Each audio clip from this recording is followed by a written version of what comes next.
Hello students, welcome to today's class on MJC 10 British Literature of the 19th Century. Today we are going to start Unit 1. We will understand the history, big ideas and changes that happened during this time. I will explain everything in simple English and Hindi so you can easily write answers in your exams. Let's start. First topic is the importance of Romanticism. Romanticism was a big movement in art and literature that started around 1789 and lasted until 1837. At that time, machines and factories were growing very fast in England and life was becoming mechanical. Romanticism started as a protest against this machine life and cold logic. The Romantic poets said that human feelings, imagination, and the beauty of nature are much more important than machines. Famous poets like William Wordsworth and John Keats stopped writing about city rules and started writing about the inner human heart and nature. For them, nature was not dead, it was alive and could heal a sad human mind, and it is true.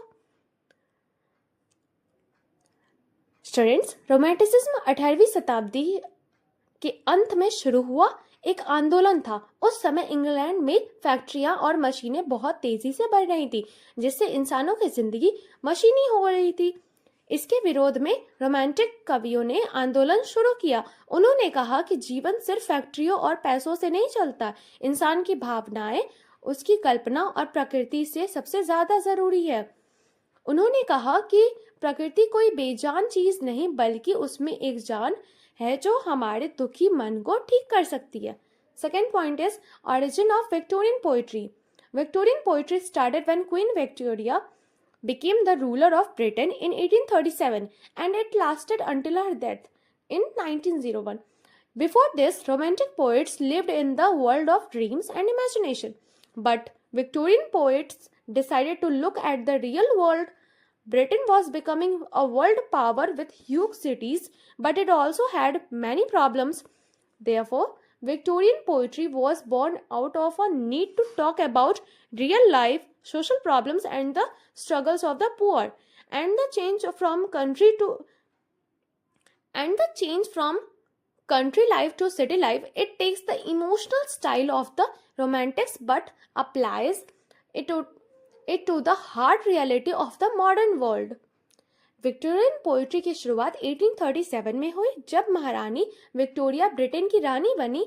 इससे पहले कि romantic कवि सिर्फ कल्पना की दुनिया में रहते थे, लेकिन विक्टोरियन कवियों ने कहा कि हमें हकीकत देखनी होगी। उस समय इंग्लैंड बहुत अमीर देश बन रहा था, लेकिन शहरों में बहुत समस्याएं थी। इसलिए विक्टोरियन कविता की शुरुआत ही समाज की असली समस्याओं, गरीबों के संघर्ष और बदलती दुनिया को दिखाने के लिए हुई थी। Next topic is concept of faith and doubt. Faith and doubt, belief versus questioning, was the biggest mental conflict of the 19th century. For hundreds of years, people in England blindly believed the church and the Bible faith. But in 1859, Charles Darwin published his scientific theory of evolution, proving that humans evolved from animals over millions of years. This created a huge shock. People started questioning their religion. Doubt. Writers and poets felt lost between their old love for God and the new truths of science. This confusion and sadness became a major theme in the literature of this era. Faith and doubt का मतलब है भगवान पर भरोसा और विज्ञान के कारण मन में आई शंका।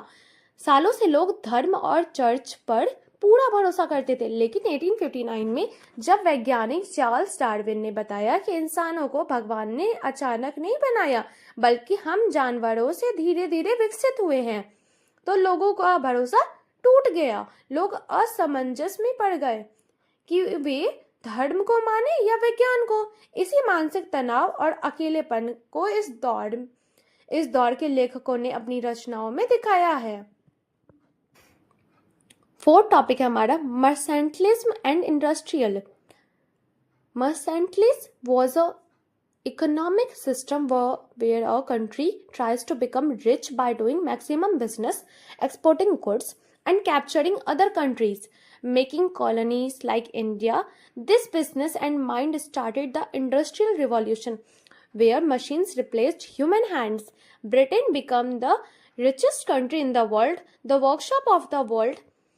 But this wealth brought great misery for ordinary people. It created child labor, filthy slums, and a big gap between the rich and the poor. 19th century literature openly attacked this greedy for money and the cruel treatment of poor workers. मर्सेंटलिज्म एक ऐसी व्यापारिक सोच थी जिसका सीधा मकसद था ज्यादा से ज्यादा व्यापार करना, मुनाफा कमाना और दूसरे देशों को गुलाम बनाकर अमीर बनना। इसी सोच के कारण इंग्लैंड में बड़ी बड़ी फैक्ट्रियां लगी। ब्रिटेन दुनिया का सबसे अमीर देश बन गया, लेकिन इसका आम लोगों पर बहुत बुरा असर पड़ा।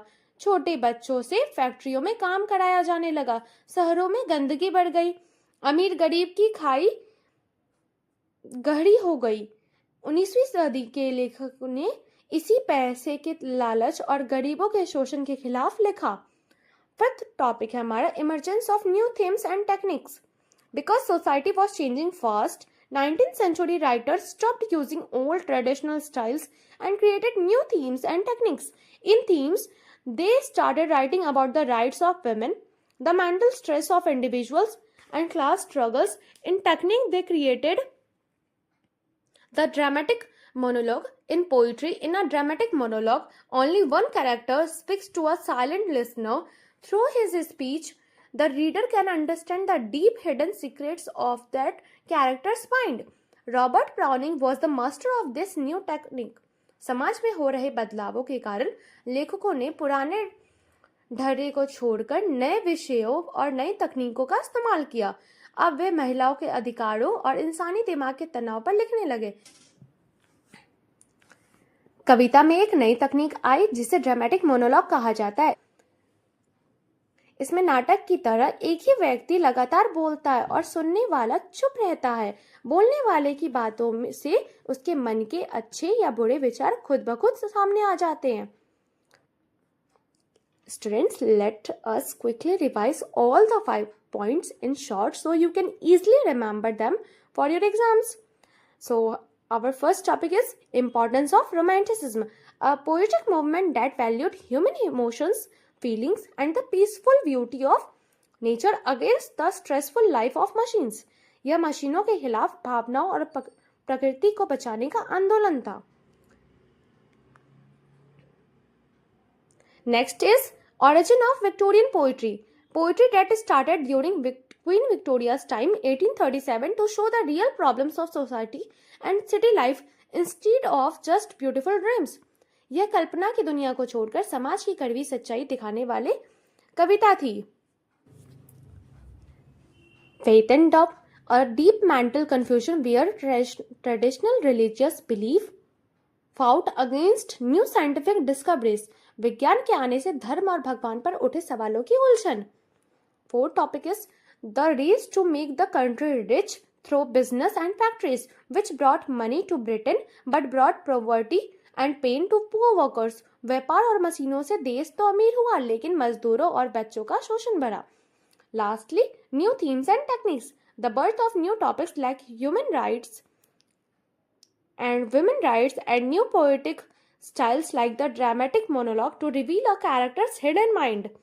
साहित्य में महिलाओं के मुद्दों की एंट्री हुई और ड्रामेटिक मोनोलॉग जैसी कहानी नई तकनीक आई।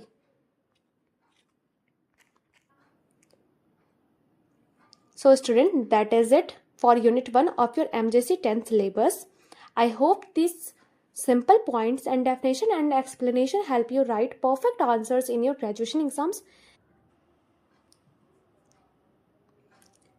Make sure to note down these definitions in your notebooks. If you found this explanation helpful, please like the video and share it with your college friends and subscribe to the channel so you don't miss our next class on unit 2. Keep studying hard, stay focused, and I will see you in the next lecture. Thank you so much and goodbye. Study with smile.